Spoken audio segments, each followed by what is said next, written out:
Saudara Kepala Staf Angkatan Laut Laksamana Muhammad Ali menyatakan hingga kini pembongkaran pagar laut wilayah Tangerang, Banten hampir selesai dilakukan oleh personil TNI Angkatan Laut.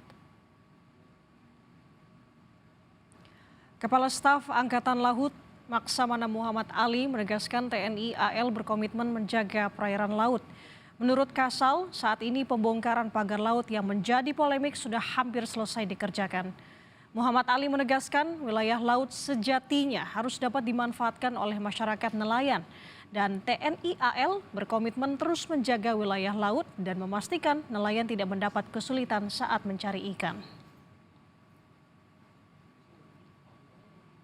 Hampir selesai. Hampir selesai. Ya. Komitmen kita adalah untuk menjaga areal dan kewilayahan kita. Ya, pokoknya laut itu harus bisa dimanfaatkan untuk nelayan. Kita jangan sampai mempersulit nelayan. Kasihan nelayan itu sudah hidupnya susah, dipersulit lagi. Nah, ini tugas TNI adalah meringankan semua kesulitan masyarakat. Sementara itu, Saudara, Ombudsman menyampaikan rekomendasi soal penyelidikan pagar laut di Kabupaten Tangerang, Banten. Ombudsman menemukan adanya maladministrasi berupa pengabaian kewajiban hukum DKP Provinsi Banten dalam menindaklanjuti pengaduan masyarakat soal pagar laut. Ombudsman meminta adanya penegak hukum menindaklanjuti dugaan pidana dalam kasus pagar laut di pesisir utara Kabupaten Tangerang.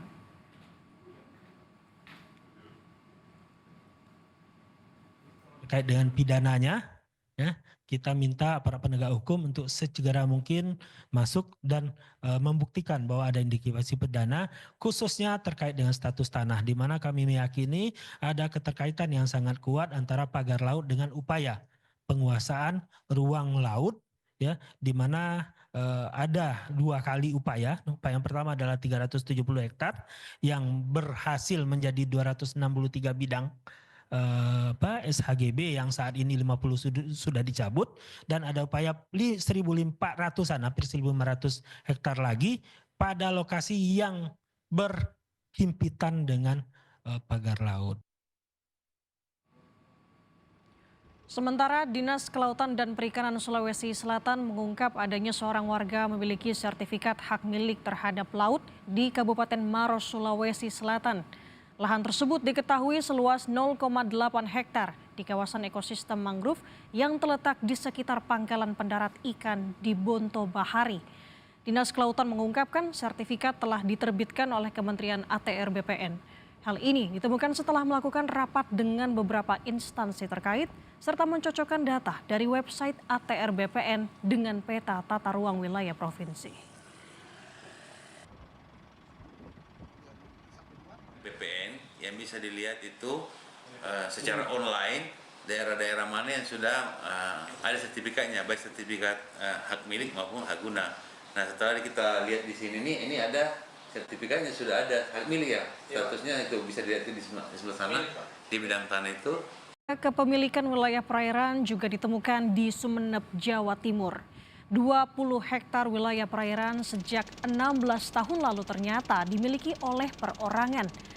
Area pesisir dan laut yang telah memiliki sertifikat hak milik atau SHM ditemukan di Dusun Tapak Kerbau, Desa Gresik Putih, Kabupaten Sumeneb, Jawa Timur. SHM itu berada di atas pesisir dan laut seluas 20 hektar dan sudah diterbitkan sejak tahun 2009 atau 16 tahun lalu. Area seluas 20 hektar itu disebut akan direklamasi untuk dibangun tambak udang. Pemasangan pancang bambu itu sempat memantik konflik antara warga dan pemerintah desa. Pemasangan pancang dihentikan setelah warga menolak. Tak hanya itu, Saudara, reklamasi dan pembangunan diyakini akan mematikan mata pencarian warga.